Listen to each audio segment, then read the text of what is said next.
তাফসীরুল কোরআন মাহফিল। আজকের মাহফিলে আলোচনা করেছেন আমার প্রাণ প্রিয় ভাই, গোটা বাংলাদেশের সম্পদ, গোটা পৃথিবীর সম্পদ, কামরুল ইসলাম সাঈদ আনসারী হাফেজাহুল্লাহ। আল্লাহ তার হায়াত বাড়িয়ে দিই বলে আমিন। আর জোরে বলেন না আমিন। বাংলার জমিনে হকপন্থী যদি পীর থাকে তিনি হচ্ছেন এই কামরুল ইসলাম সাঈদ আনসারী। কথা বলেন ঠিক কিনা? বিপরীতে শিরক বিদআতে ভরপুর দরবার আছে না নাই? মুসলমান কথা বলো, আছে না নাই? এই দরবারের সাথে মুসলমানদের কোনো সম্পর্ক থাকতে পারে? আল্লাহর কাছে দোয়া করছি কামরুল ইসলাম সাঈদ আনসারী হাফেজাহুল্লাহকে আল্লাহ হায়াত বাড়িয়ে দিক। আল্লাহ তাকে কিয়ামত পর্যন্ত যেই কথাগুলো বলবেন, যেই কথাগুলো এগুলো মানুষের উপকারে আসার তৌফিক দিক বলে আমিন। আর দোয়া করছি আমার প্রিয় ভাই, দীর্ঘ সময় মিশরে একসাথে আমার একেবারেই কাছের ছোট ভাইয়ের মতো বড় হয়েছি আমরা। অত্যন্ত স্নেহের সাদেকুর রহমান আজহারি ভাইতে এখানে কথা বলেছে বলে আলহামদুলিল্লাহ। অত্যন্ত বিনয়ী, অত্যন্ত নরম একজন মানুষ, কোরআন হাদিস দিয়ে কথা বলে। দীর্ঘ বছর আমার সাথে মিশরে যেখানেই যেতাম এই ভাই ছোট ভাইয়ের মতো সাথে নিয়ে যেতাম। একসাথে একই খাটে অনেক দিন ঘুমিয়েছি, বিপদে মুসিবতে সব সময় যেন দুটো আঙ্গুল পাশাপাশি আমরা দুটো ভাই একসাথে থাকতাম। এই হচ্ছে সেই ফাদিলাতুল শেখ আল্লামা সাদেকুর রহমান আজহারি। দোয়া করছি আল্লাহ তাকে কবুল করুক বলে আমিন। আর জোরে বলেন আমিন। এরপরে আমার প্রিয় ভাই কথা বলেছেন এম হাসিবুর রহমান। এই বাংলার জমিনে বর্তমান সময়ের সবচেয়ে অন্যতম একজন প্রিয় বক্তা হচ্ছে এম হাসিবুর রহমান হাফেজাহুল্লাহ। আল্লাহ তাকে কবুল করুক বলে আমিন। যেমন বিনয়ী তেমন সুন্দর চেহারা। কে দিয়েছে? সবাই বলেন কে দিয়েছে? আমি তো বলি সিলেটের চা পাতা যত না মজা, তার চাইতে আমার এই সিলেটের হাসিব ভাইয়ের কণ্ঠটা আরো মজা। কথা কন মুসলমান, কথা কও ঠিক কিনা? ওই যে বগুড়া আছে আব্দুল্লাহ আলামিন ভাই, আমি বলি বগুড়ার দই যত না মজা, তার চাইতে আলামিন ভাইয়ের কণ্ঠ বেশি মজা। মুসলমান ঠিক কিনা? আল্লাহর কাছে দোয়া করছি আল্লাহ ভাইদেরকে কবুল করুক বলে আমিন। এই মঞ্চে কথা বলেছেন প্রিয় ভাই আব্দুল্লাহ আল নোমানী উদীয়মান। এই সময় আল্লাহর কাছে দোয়া করি আল্লাহ তার কথাগুলো কবুল করুক। আমার পূর্বে আলোচনা করেছেন শেখ আবু তাহা মোহাম্মদ আদনান। এই মানুষটি একজন ইতিহাসকারী মানুষ বলে আলহামদুলিল্লাহ। আর জোরে বলেন আলহামদুলিল্লাহ। একথা প্রমাণ হয়েছে বাংলার জমিন হচ্ছে ইসলামের জমিন। কিসের জমিন? এই জমিনে কোন আলেমকে গুম করে, ফাঁসি করে, কোন আলেমকে হত্যা করে ইসলামকে নিভিয়ে ফেলা যাবে না। ঠিক কিনা? আর যারা বলেন ঠিক কিনা? তার একজন বাস্তব সাক্ষী হচ্ছেন আবু তাহা আদনান হাফেজাহুল্লাহ। আল্লাহ তার হায়াত বাড়িয়ে দিক বলে আমিন। এই ভাইটির মধ্যে অনেক গুণ পেয়েছি আমি। খুব বিনয়ী একজন মানুষ, কথা বলেন খুব মেবেজুবে কথা বলেন, যাতে করে কারো গায়ে আঘাত না লাগে। তার উপরে তিনি একজন মাজলুম মানুষ। মাজলুমের দোয়া বেশি কবুল করেন কে? আল্লাহর কাছে দোয়া করছি এই প্রিয় ভাইটিকে রাসূলুল্লাহ সাহাবীরা যেমনি বিনয়ী ছিলেন এমনি একজন বিনয়ী মানুষ হিসেবে কবুল করুক বলে আমিন। ভাইয়ের বড় একটা গুণ হলো ভাই যেখানেই যান নবী এবং আম্বিয়া সাহাবীদের মতো চেষ্টা করেন তার স্ত্রীকে সাথে রাখা বলে আলহামদুলিল্লাহ। মুসলমান বলেন না আলহামদুলিল্লাহ। এটা রাসূলের সুন্নাহ, সাহাবীদের সুন্নাহ। আল্লাহ আমাদের বক্তাদেরকে এটা তৌফিক দিক বলে আমিন। আর রাসূল বলেন আমিন। ভাইরা আমার, আপনারা অনেক রাত পর্যন্ত আলোচনা শুনেছেন, বিরক্ত হচ্ছেন না তো? সবাই বলেন বিরক্ত হচ্ছেন না তো? বিশেষ করে আমি ধন্যবাদ জানাই এই যে আজকের শত শত মিডিয়া। ইসলামে মিডিয়ার ভূমিকা আছে না নাই? ইসলামে মিডিয়ার ভূমিকা আছে না নাই? আজকে এই মিডিয়া ইসলামের অনেক বড় খেদমত করছে বলে আলহামদুলিল্লাহ। সবাই বলেন আলহামদুলিল্লাহ। এই মিডিয়াগুলো এত পরিশ্রম করে, বাসের মধ্যে এইরকম রড ধরে ঝুলে ঝুলে যায়, বাস পায় না, ট্রাকের উপরে শুয়ে শুয়ে যায়, তারপরে রেল লাইনের বসে থাকে ঘন্টার পর ঘন্টা কখন গাড়ি আসবে, তারপরে হুজুরের মাহফিল রেকর্ড করতে যাবে। পেটে খাবার নাই, কোনো মতে কলা খেয়েও তারপরও তারা কলা রুটি খেয়েও এই আলেমদের কথাগুলো তুলে ধরেন। কথা বলেন আছে না নাই? রাতের বেলা ফেরবেন কিসে? কোনো জায়গা পায় না। পেট্রোল পাম্পের মধ্যে ঘুমায়া ঘুমায়ও এই মিডিয়ার ভাইরা কাজ করছেন। কথা বলেন, মুসলমান কথা বলো, আছে না নাই? কাকে খুশি করার জন্য? আল্লাহ। আল্লাহর কাছে দোয়া করছি, বাংলাগুলোর, এই বাংলার যত ভালো মিডিয়া আছে তারা ইসলামের পক্ষে সৈনিকের ভূমিকা পালন করছে। আল্লাহ এই মিডিয়াগুলোকে কবুল করো বলে আমিন।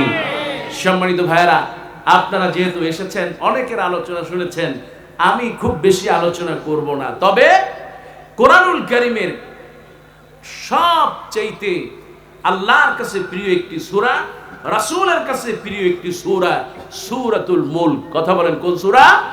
সূরাতুল মুলক নাজিল করেছে আল্লাহ রাব্বুল আলামিন। বলেন,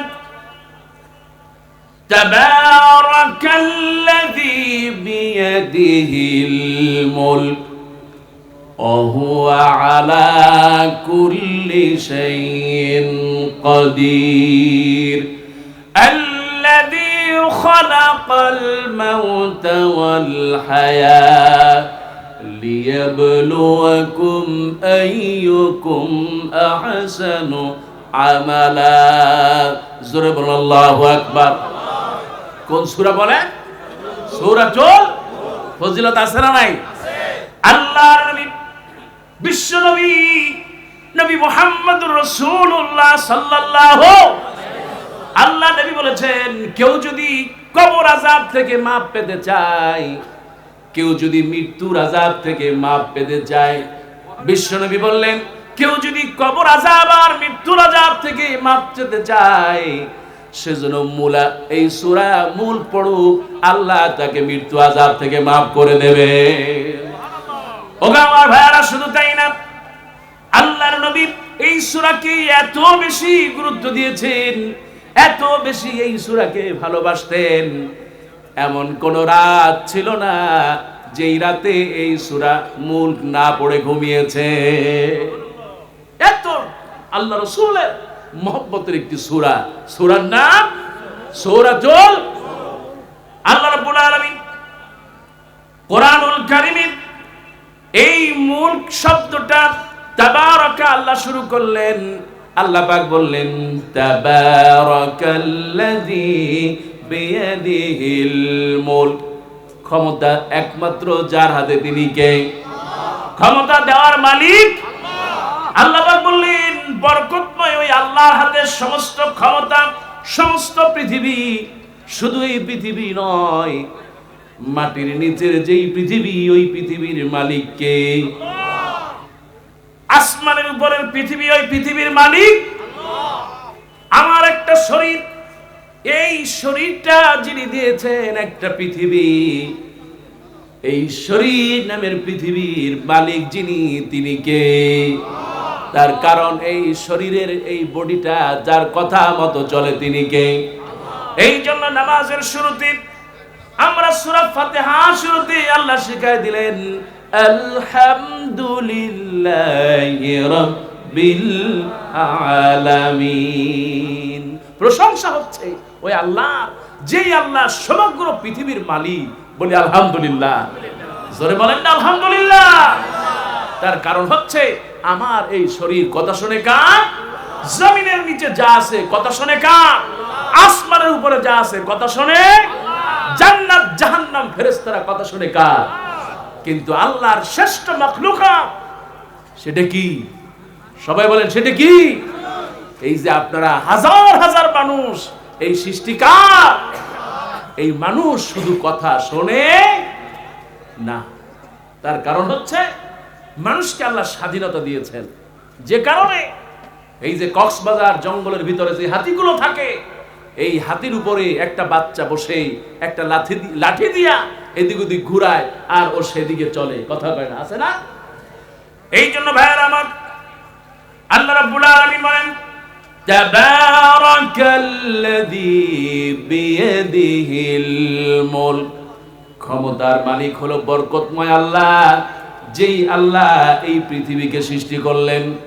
ওয়া হুয়া আলা কুল্লি শাইইন কাদির আল্লাযী খালাকাল মাউতা ওয়াল হায়াত, যে আল্লাহ রাব্বুল আলামিন আপনার হায়াত দিয়েছে, আপনার মওতও দিবেন, তিনি কে? এরপর আল্লাহ বললেন লিয়াবলুয়াকুম আইয়ুকুম আহসানু আমালা। আল্লাহ রাব্বুল আলামিন বলেছেন আমি হায়াত আর মওত দিয়েছি যাতে করে দেখতে পারি তোমাদের মধ্যে কারা ভালো কাজ করো। সুবহানাল্লাহ। এই সূরা আমাদের শিক্ষা দেয় তিনটা কথা। এক, কর্তৃত্বের মালিক কে? সমস্ত যুবকদেরকে যেটা জানা উচিত, ক্ষমতার মালিক। সমস্ত শাসকদের জানা উচিত ক্ষমতার মালিক। হায়াত এবং মওত সৃষ্টিকারী। হায়াত এবং মওত ভালো করার জন্য ভালো আমল ছাড়া কোনো বিকল্প নাই। আল্লাহ রাব্বুল আলামিন কোরআনুল কারীমের মধ্যে ৮টি জায়গায় এই তাবারাকা শব্দটা ব্যবহার করেছেন। আল্লাহ রাব্বুল আলামিন বরকতময় আল্লাহ। এই বরকতময় আল্লাহ ৮টি জায়গা এই তাবারাকা শব্দটা ব্যবহার করলেন।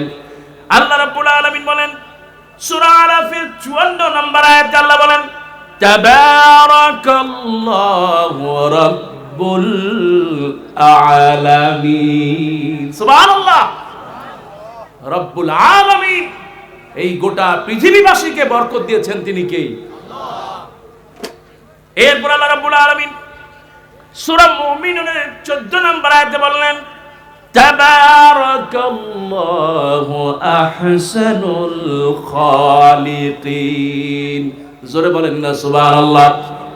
আল্লাহ রাব্বুল আলামিন বলেন বরকতময় ওই আল্লাহ, যে আল্লাহ রাব্বুল আলামিন আহসানুল খালিকিন, আপনাকে এত সুন্দর করে, ও যুবতী মেয়ে সড়ক, তোমাকে এত